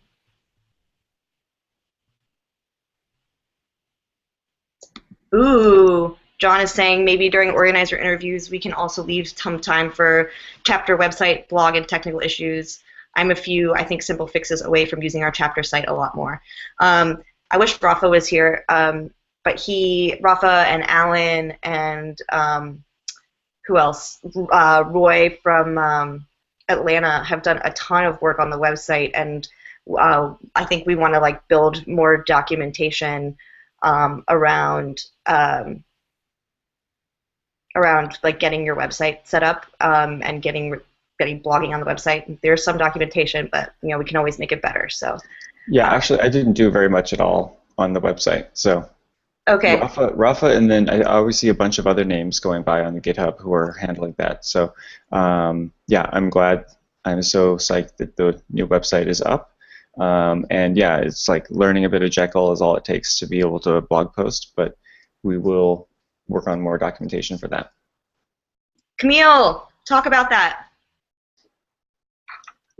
Talk about what? Doing office hours. Well, I don't mean to like volunteer Rafa for this, but I think that it's probably a good idea if we had like an open time at some point to like get everyone who's been having issues with anything down. Also, it'd probably be a good time to submit some bug reports for things we don't realize are broken, but other people do. Yeah, I don't know. I'll make a thing. I'll make a whatever that thing is where you determine people's schedules and find the open time. Not Google Doodle. No, there's another one. So the next thing on the list for the agenda is training the trainer. Mm-hmm. Do you want to talk about that? Yeah, we can talk about that for a second. And then I want to talk about Maptime Kids. Training the trainer. So this is something where I would love to get some feedback from everybody on how this could work. So one thing that I know, and again, this is maybe beneficial primarily to people who are able to show up at to show up to the State of the Map, the conference that we'll have in the U.S. for State of the Map. We definitely want to do some kind of live training and potentially videoing training there for people, and that's great. But in terms of thinking about how we can basically, so one, I should say, like, I can't remember who it was who I think like a month ago brought up the idea of training the trainer on Slack, but I think that that's brilliant, absolutely brilliant. And something that we hadn't really thought about before, but it makes sense because I remember the first time that Alan and I together did Lizzie's leaflet tutorial. We were like, we're going through it, and it's kind of awkward to go through somebody else's tutorial, even if it's like totally written perfectly and just for you and all that kind of stuff. So having an opportunity or creating videos where we go through the tutorial, I think would be really helpful. I don't know if that's something that makes more sense to try to do live, to try to do something, where it's, maybe there's an 8 a.m. Saturday monthly time where we could like go through a tutorial, but I don't know if that's actually really sustainable. But to think about videoing things and sending them out to people, but if you have an idea of something that would be really useful to you, I would really, really love to hear it, because I think that this is a hard one. Do any of the other HQ organizers have thoughts about that? No? I just typed into Slack, like, if you have the means and you're able to, like, record your meetup. Yeah. And, typically we haven't recorded our meetups, not because we're, like, anti-recording, but we've tried before, and one of the things that we've learned, I think we wrote about this somewhere, is that it can actually be, if you don't have the right equipment, like, your recording of your meetup could just be really sad. Like if you don't have a microphone, the audio is really terrible. And also generally at Maptime, we have all of these periods where people are, people are just like working and they're hacking and they're like asking questions and like, what's that? And that is usually not the most like exciting thing for people to watch, because it might be educational, so you can see like the kinds of questions that people ask, but then there'll be like a good 30-minute chunk of this video which is just people trying to get a dot on a map or something like that, which so yeah. But maybe, so one thing that we had talked about that the UN had asked us about a couple years, or like I guess it was last year, not a couple years ago, was about about doing exactly this, like recording these tutorials so that people can see it. And I think that might be something that I would definitely be interested in doing that at the UN, because they have all of the recording stuff. But it might be something we can think about doing at our map times as well. I see people have unmuted their mics. What are your thoughts? Yeah, well, I'm thinking about the other thing with the recording is that you don't want to make it intimidating, any more intimidating than it already is if you have someone who's maybe giving a lesson for the first time and if you welcome someone in. So just be cautious about that. Like, make sure that whoever's being recorded is totally on board with making a recording of their presentation. That also makes me think of something that I know I certainly need to be a lot better about, is to ask everyone's permission before taking pictures of the activity at a map time. It's another kind of like inclusiveness concern that a lot of us don't think about. I certainly don't think about until after the fact. I'm like, I should have asked these people before posting pictures of them hanging out at map time, on our Flickr page. Although speaking of that, if you do have photos of your map time, send them to our Maptime Flickr page. We have a Flickr group set up. I'll post a link to that, because it was just, I love seeing all the pictures go by of people documenting what's happening at their map times, and it would be great to have those in one spot, taking into account that we want to make sure we're doing it with people's consent. But also, there's got to be enough people associated with Maptime that someone knows how to do good recording with like entry-level tools. So if anyone has any domain knowledge on video capturing, especially with maybe just phones or like a standard camera, and like maybe what equipment we could buy cheaply for recording, like microphones and stuff, that would be great. So ask your friends and report back.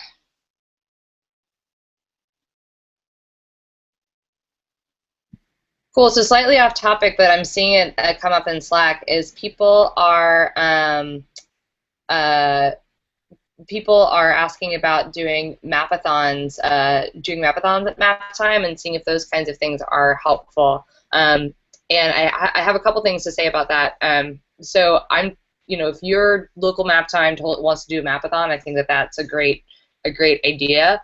And this kind of falls into some odd, tricky territory that might just be some of us overthinking it. But one of the things that I think is really important for Maptime is to just keep in a very like educational space. And in that, I've had people approach me who are like, oh, maybe I could get some Maptime volunteers to like make my site for me. And on the one hand, like if it's an artist or a nonprofit who like really doesn't have any money and they're like, oh my gosh, volunteers who want to learn how to make maps or like want to learn how to do a bunch of mapping stuff for my project. If your group really wants to do it, that's great. But I think that it can fall into tricky territory when you're doing free work for another organization. And OpenStreetMap kind of falls into this weird category that's kind of like that, like, oh, if we're doing a mapathon, then we're making data for OpenStreetMap. But that said, we all end up using OpenStreetMap, so it's ultimately beneficial to us. Here in San Francisco, there's a lot of groups, and in Oakland, there's a lot of groups who are already doing mapathons and that kind of thing. So, we kind of, at this point, we've kind of done some things where, Maptime supports the mapathon and that kind of thing. But I think that, at least in our chapter, it makes sense to sort of like keep that kind of stuff a little bit separate and to let other people who are already doing that, who are already hosting mapathons, to host mapathons. Does that make sense? Yes, I'm seeing nods. So I think it's also a cool.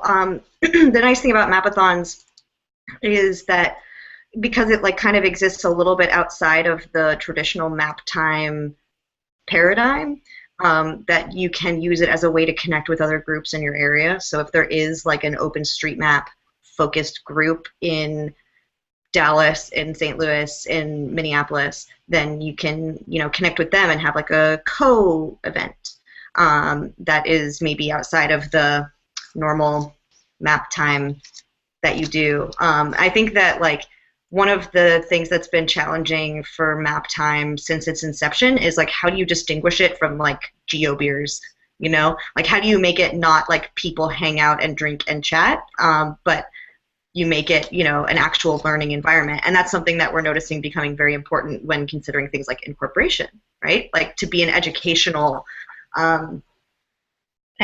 group versus, like we meet up and drink beers. So I think that so long as there's like a strong focus on learning, then you can do OSM-related stuff.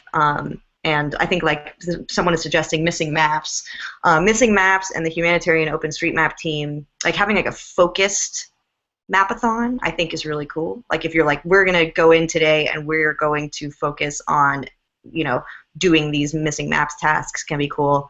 The joke originally before Maptime Oakland started was that we were going to have a Maptime Oakland versus Maptime San Francisco OpenStreetMap edit off, which I still think we should do.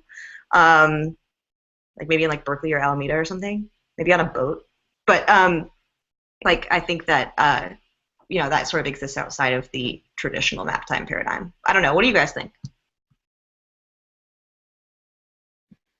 I think that, so I'm going to say something that also might be kind of controversial, and so, but that's okay, that's my voice. So one of the things that that I think has been an interesting phenomenon, and I think Camille's had this experience with me before, is just having the experience of putting together an event that's all about like getting the OSM community together to do a mapathon, and then being two of like 4 women out of 60 who show up, and then also being 2 people who are like basically serving people cake and beer, and at a certain point you're like, this is kind of a funny gender role kind of thing that I don't really feel awfully comfortable with. So I think that, so having had that experience and just sort of like meditated on that a bit, I think that, I think that just for me as a person, I think it's important that that there is some kind of directed activity, and I definitely encourage people to mix up the gender roles, and to make sure that, I think that, not to generalize too much, because there's a lot of male organizers that we have in Maptime, which is amazing. But typically, women have a tendency to fall into roles, whether they like it or not, in technology, where they're being kind of like den mothers. And while that's great and important, I think it's important that women are also getting their hands dirty with code and actually working with code during these events. So as long as there is I just think it's really important that there is a whatchamacallit, just that level of balance and focus at the events. Yeah, no, I agree. I think, it's no secret that Maptime was in many ways founded as a response to the diversity problems within OpenStreetMap and with mapping in general. And I think what happens is if you aren't careful, or if you let the events publicize themselves, in a sense, like the mapping party you're referring to, Beth, was one where we co-posted it with the local OpenStreetMap meetup, which has a different audience, has much more like a traditional OpenStreetMap audience rather than who we're trying to reach with Maptime. And I also remember when we first set up our meetup group, and we took really a lot of care to reach out to specific people to get them to sign up in specific communities we were trying to reach.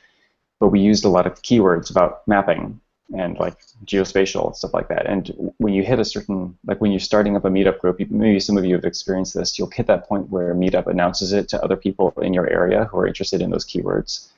And I remember the meetup, the event we had right after that announcement went out, suddenly the demographics of our meetup changed to a whole bunch of like old white-haired guys with beards, because they're like, oh, another geospatial meetup, And since then, we've had ups and downs in terms of what our audience has been, but I think is a example of where you have to keep conscious of who you're reaching out to and making an effort to make certain people feel included, and otherwise we fall back into the same kind of traps and demographics we've had so far.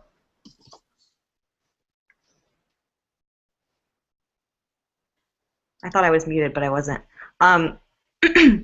So Ryan in Lexington is making a point that I think a lot of other chapters also have, where that you're just mentioning, the same people are showing up to geo meetups, regardless, it's the same 20, 25 people, especially in a smaller city. So how do you reach a diverse group? Maptime New York City has done an excellent job of this, and I think a lot of that is because of the types of meetups that they have and the groups that they reach out to. They tend to have a lot of designers and artists show up to their meetups, which is a little bit outside of the kind of traditional geo community. And I think that's just because there's people who showed up who were from those communities and reached out to those communities.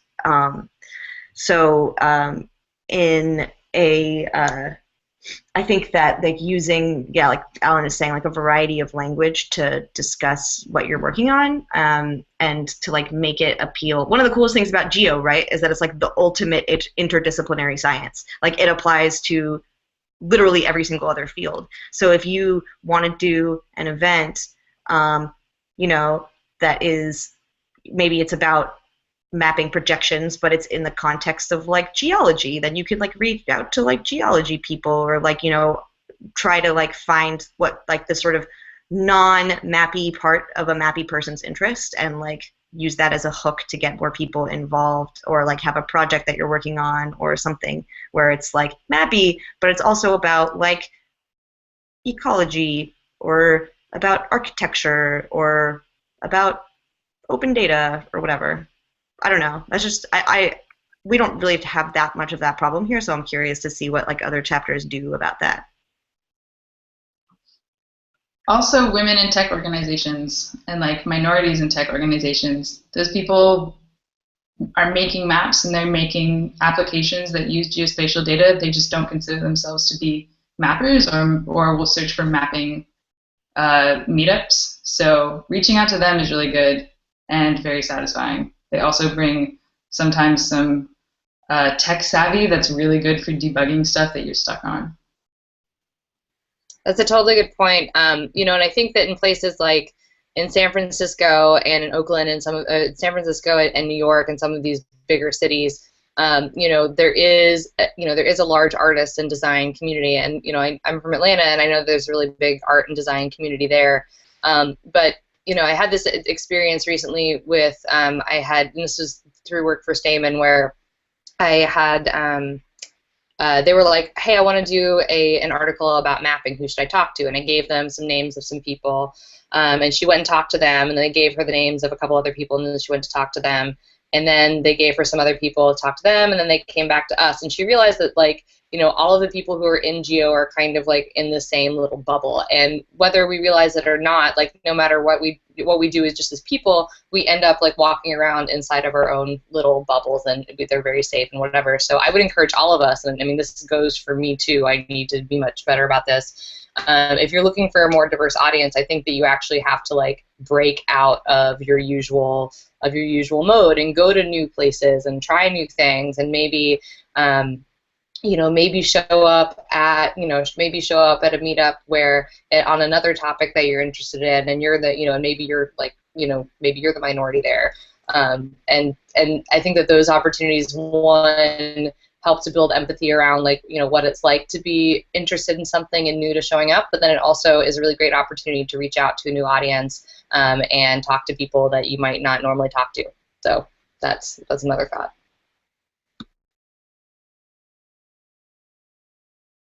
Okay, we're all muted, so I think that means it might be ready to, so, and it's also 9:30, I realize, so maybe it's time to talk about Maptime Kids for a minute before moving on to technology. And this is something that a lot of people are interested in, so I think it's something that we should definitely thanks, Eleanor Tut. Yes, plus 1 million for putting yourself in situations where you are the minority. Awesome. I totally agree. So Maptime Kids is something that we're all totally interested in, and I am delighted to start thinking about it. You know, working with kids and getting involved into kids' educational systems comes with, you know, it can come with like some form of liability, you know, like, because, you know, you're working with kids and you can't really have kids coming to your own place, so it means that you probably need to go to their school. So I think that it's a great idea, and I'm excited to start thinking about it. My head has really been so much in like the becoming a nonprofit corporation stuff for the past few months that I haven't been able to think about it too much, but I think that once we get once we get our, you know, our 501c3 and our legal stuff set up, then I know that I'll have a little bit more brain space to think about that. But you know, I would totally encourage organizers who are interested in this, and you know, other HQ folks pipe in if you agree or disagree. But I am totally on board for creating or having people like self-create a Maptime for Kids working group of some kind, because I think that it's really important and really special. And I know that there are, speaking of grants, I know that there's some grant-making opportunities around that as well. A woman named Christina Boggs had reached out to us on Twitter about this in particular, and mentioned that she might have some funding for it. And she also sent me a text message yesterday that I couldn't respond to. So I'm hoping that, you know, like that's one opportunity. But yes, I think that Maptime for Kids would be super glorious and amazing. And I think that what's awesome is that since we're already creating, you know, material for beginners, I don't hello broccoli, I don't think that we have to do too much work to change the content that we already have to work with kids. So it's not like we have to make a kids version or something like that. So hopefully that's coming soon in 2015, and I am all on board for making it happen. And if you are interested in being in the Maptime for Kids working group, let us know. Michele has a really good point here where he's saying that in order to reach new populations, you can like reach out to like a key influencer or someone who's like high up in that area. And I think in terms of doing educational stuff for kids in our individual communities, there are a lot of groups like that where there are people who are interested, people who can help, maybe people at the public library or Head Start or like any of these kind of programs, after school programs, whatnot. Like there are people in those communities I think who can help kind of get this rolling and started. I also know that Amy, what is her last name? Amy Smith. Had an interest in this as well, and she's not on the call. I'm not sure that she's a Maptime organizer, but she has been really heavily involved with Maptime in San Francisco, and she's definitely interested in this, so we can put her in touch with y'all as well. Yeah, she's an example of these organizers who are sort of organizers. She's also volunteered to write a lot of our documentation and blog posts of what happened at meetups, so cultivate those people. Yeah, actually, I would say that talking about Amy reminds me that like she's awesome and B, such a great example of exactly the kind of person who that you can just like, she like already loves writing and she already loves kids, and so it's like an easy fit to be like, oh, you want to run with this? Awesome, please. I mean, she came to us with offering to run with it, and so and my response is yes, by all means. Like, if Maptime is anything, and I think that part of our strength is not only the people that we have here, but there are so many talents that everybody has, and this is an opportunity for you to not only learn things, but to like really run with your talents. And if you want to write and if you want to work with kids, like, may this be an opportunity for you to do that. In no way should you be restricted in using your talents for these purposes. Like, I'm all for it and want to know about it. Yeah, totally. And there are people on Slack now who are like, "Oh my God, F yeah, public libraries," and I think that's great. One of the conversations I had last year was about Maptime and accessibility, and particularly like we encourage people who attend Maptime to bring their own laptop. But what if you don't have your own laptop? What if you are not of like the economic strata to have your own laptop? And having a Maptime meetups in public libraries that have computer labs, or like reaching out and like trying to do different stuff like that is super awesome and encouraged, and we definitely want to hear those stories, which is why that post-event survey exists, because we want to kind of do an assessment of like what works, what doesn't work, what are people trying, and like are we seeing something cool that we can push out to other chapters via a blog post or whatnot. So public libraries for the win. Beth, you're muted. I know. I realized that I wasn't muted for a lot of the meetup, and then I was like, oh yeah, I can use my mute button too. That's cool. Awesome. So I'm so excited about this, and I'm seeing stuff in Slack about what is it, Fab School for Kids in Amsterdam. That's awesome, Bert. And also seeing all the comments about libraries, and it's making me smile. So we've got about 20 minutes left, though, so I think that it's important now to move to talking about technology, unless is there any last burning things about education that people want to talk about? No? Yes? All mutes? Okay, great. Technology, since Rafa isn't here, I'll kind of give a brief update from a meeting that he and I had late last year.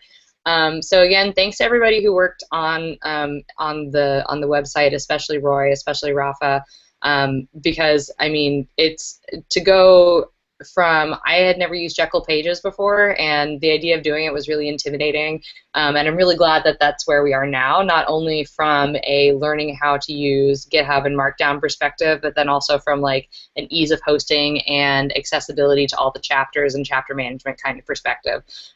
So with that in mind, the website seems like it's humming. I think that there's probably some room, and this is something that actually Rafa brought up. Right now we're at a good point for scale. We're at a really good point for having 40 to 50 chapters.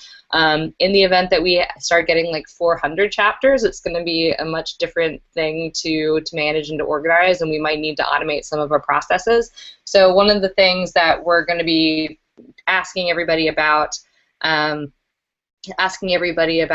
the during the organizer or the chapter interviews is about technology and about getting onboarded and how that works. Because I think that if we can figure out a system that works for everybody, then we can start to think about how we can automate different pieces of that. I also know that Camille is really interested in helping with the website going forward. So hopefully she'll be able to put some resources on that as well. And the website is also another great area where if you have a skill or you're interested in learning some stuff about GitHub and learning some stuff about web design and like web development, this is an opportunity for you. These opportunities, like the website's going to be something and is something that needs constant attention and constant tending to. So people who are really interested in tending to it absolutely should. So that's really it for now on the website. Are people having challenges starting their own blog posts or starting their own chapter pages? I mean, if you do, I definitely want to hear about it.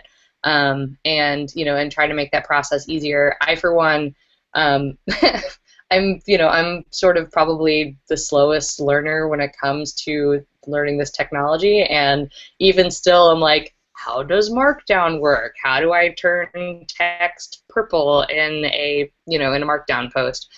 So I understand that like learning GitHub and learning to use Jekyll pages can be it's a little bit different than from using something like WordPress or Drupal. Even for people who have been doing blogging and that kind of thing for a while, it's a little different. So if you have thoughts or if you need help, I would just encourage you to reach out to us, and we want to help you to get your presence set up online so you can start spreading the word about what you're doing at Maptime. As a two random technology notes.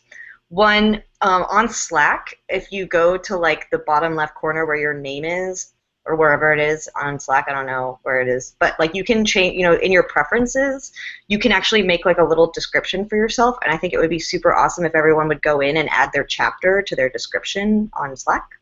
That way we can know what chapter people are from.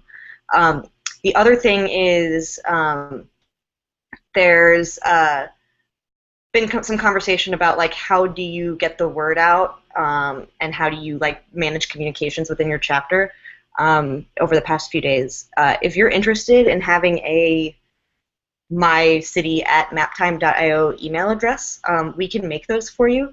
It's just a forwarding address, so like if you email oakland@maptime.io, it forwards to me, and then I respond to it.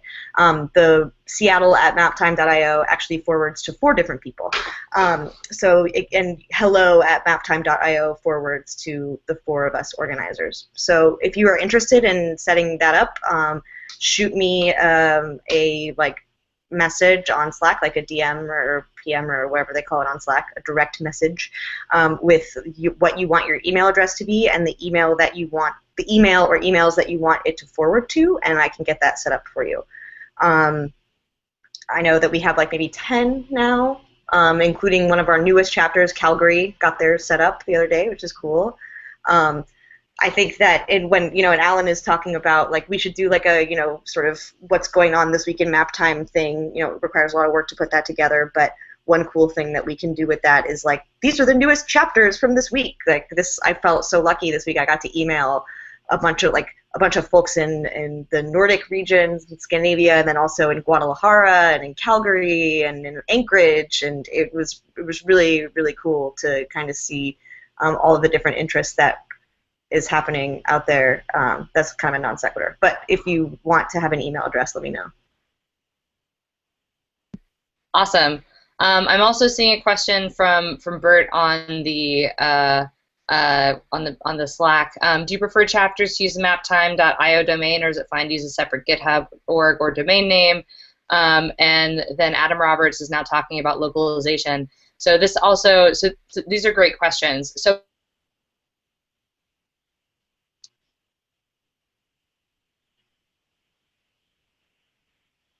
did Beth freeze for you guys too, or just for me? Okay, well, Beth is frozen in that very awesome contemplative face. But she was about to answer a question. But now I don't, I'm lost. I don't know what to talk about. Yeah, I think she was asking or answering about localization, and yeah, we obviously need to do that. We're going to grow. We're going to need more languages. So I assume that kind of thing is built into Jekyll. We just have to figure out how to use it. And Yes. there's another question about whether things should be under the maptime.io domain or somewhere else. I think we're trying to make it as easy as possible for everyone to set up a web presence. So the idea is, unless you want to set up your own page and your own blog just because you want to learn, you can go ahead and do that. Or if you have something really special and magical that you want to do, which might be awesome, go ahead and do that. But unless you have some reason to, just make a simple little page under maptime.io. It's going to be easier for other people to find it. You can spend your time worrying about making awesome maps instead of doing website stuff.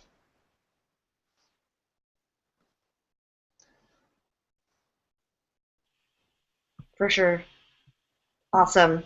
Yeah, localization is kind of out of my wheelhouse. So, but I love that we have so many international chapters that are, needing to translate to other languages. Like, that's super duper cool.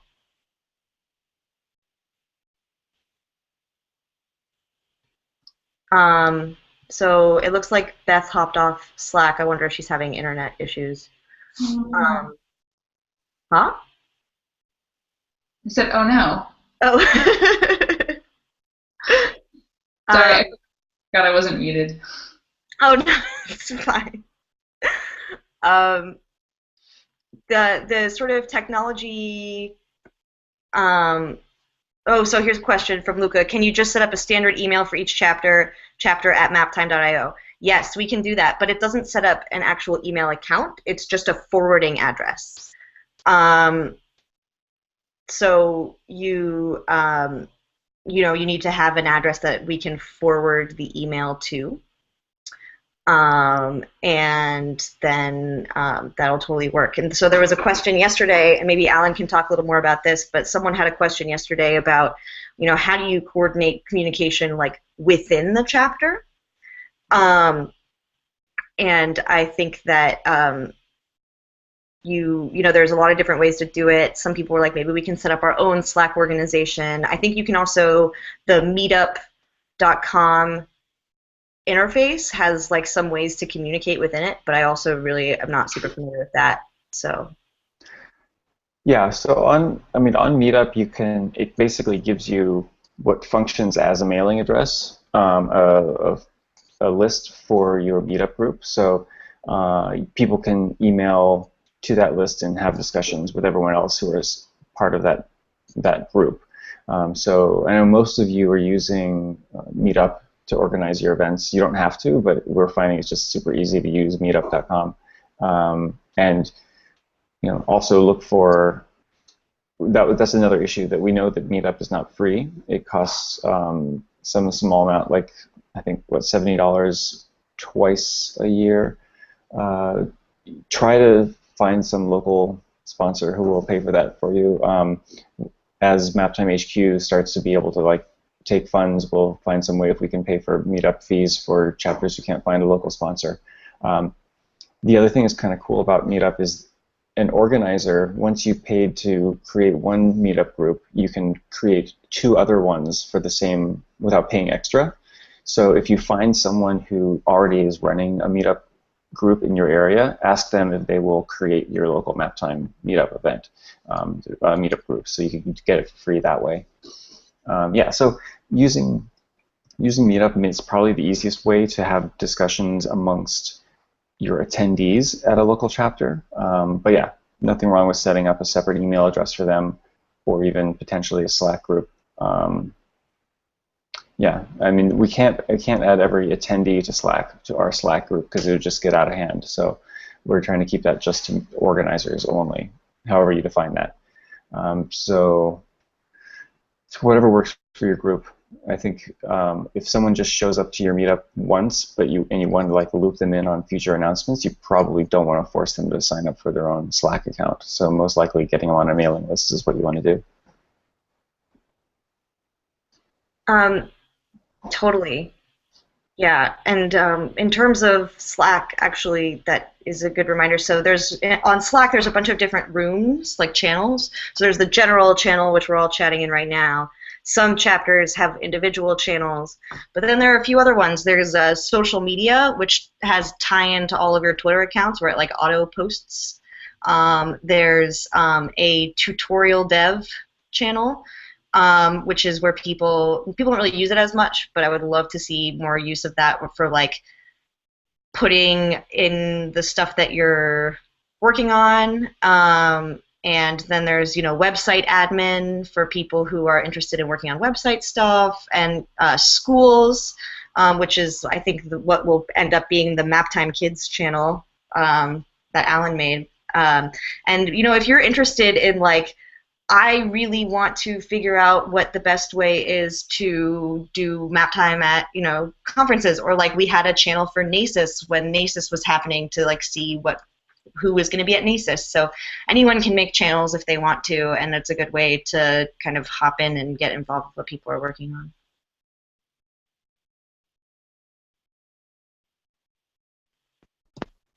Hi, Beth. Hi.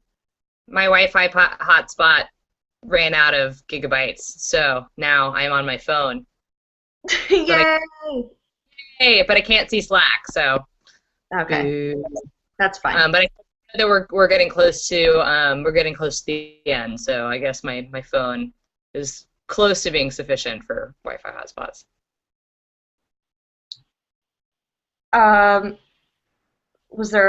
So we were just talking about technology and emails and managing communications, and I was just saying that there's like a million Slack channels, and people can make their own Slack channels to talk about stuff and stuff.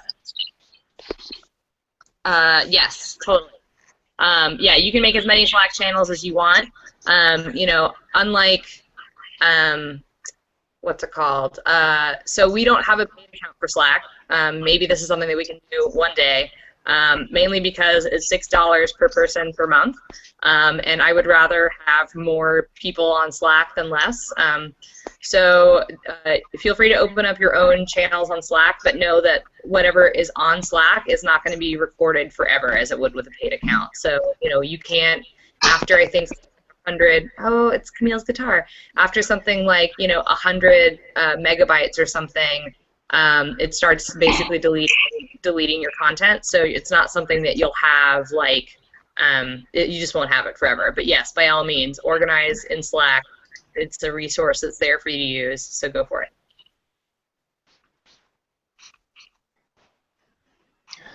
It looks like Bert had to go.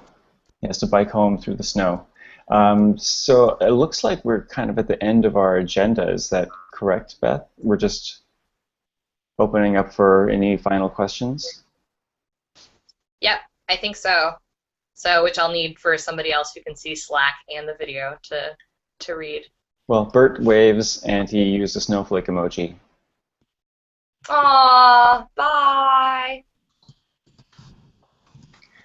Well, yeah, and Camille points out that we do also have the issues on GitHub where we can just track general things that we want, or things that we want to do, questions that we have. I think we're putting all of that in the Maptime repo in the Maptime group. Mm-hmm. So yeah, we're trying, because we have all of these repositories mostly for tutorials and for the local chapters. But mostly the issues are being channeled into either the repo for the website, if it's website related, or pretty much anything else can go in the Maptime repo. So yeah, any questions you have, any wish lists, things you'd like, things you need to get taken care of, put issues there. I'll post that into Slack right now. Cool. Are there any other questions that are kind of coming up in Slack, or are people waving goodbye? People are waving goodbye to Bert right now. Oh.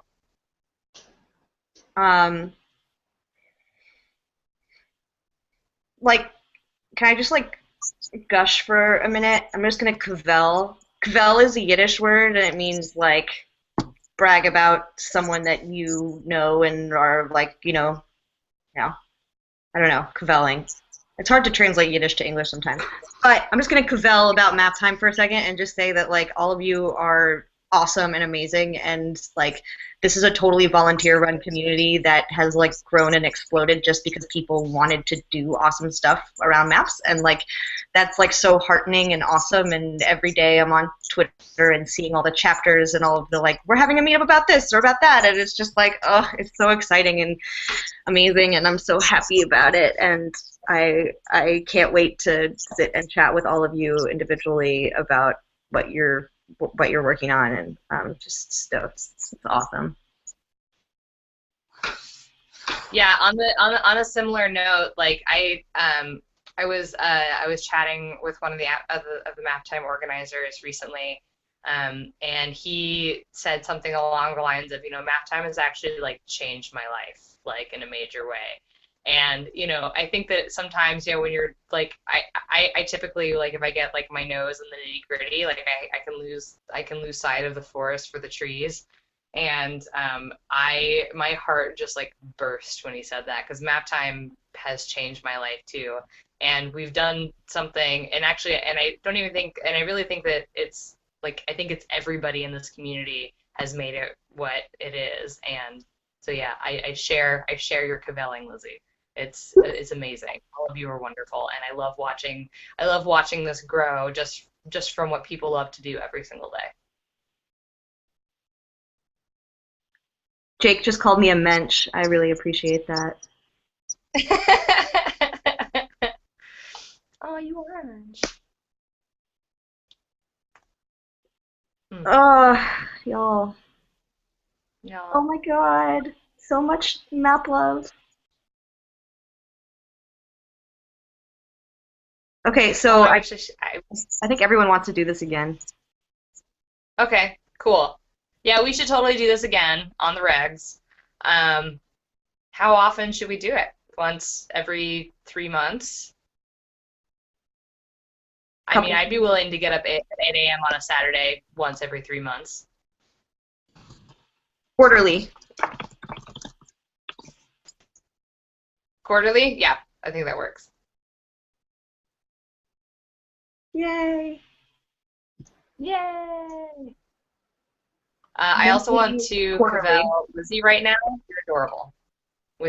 You're so happy. You're adorable, and you're so happy right now with your broccoli, and it's just kind of. Ryan Cooper says same time tomorrow. Lols. So is Camille gonna play us out? Wait, what? No, you can't just hold the guitar and then like put it away. I'm not very good on that one because it's a classical and the fretboard's really wide and my hands are small. Oh. Mm-hmm. And also, do you want to sing? No, I don't start voice lessons until next week. Ooh, I voice see. lesson. Mm-hmm. So I was thinking with a what? Are we gonna have a musical interlude to end? Is that what's about to happen? There's like a Yamaha keyboard over here. Lizzie can break out the handbells. Oh yeah. God, I would love to have just like handbells around that I could play. That would be so cool. Mm. But no. But no. Okay. Well, perhaps then, if there's no, and I can't see Slack, so I have no idea what's going on Slack. But if this is the end, then perhaps time to say goodbye.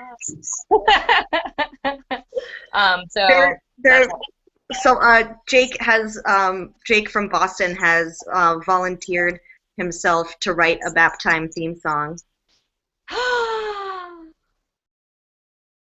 Yes. He didn't really volunteer himself. He just said Maptime theme song, but I'm volunteering him.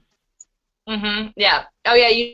When you have an idea, that means that you're actually volunteering yourself to do it, right? Totally. Just like Dan Swick, he's like broccoli map, so he's gonna make a broccoli map. Awesome. Well, there is that I Love Cats song that we could turn into that I've wanted to turn into the I Love Maps. I love every kind of map song. That could be fun. Um, yeah. Yay. Yay. Okay, I'm gonna go now. Okay. Yeah. Let's Okay, cut it all off. right. Say Thanks, goodbye. everybody. This was awesome. We will totally do this again, and yay. And this will all be recorded on YouTube. On the Good. tubes. Yep. All right, Sweet. everybody. Till next time. All right. Have a wonderful day.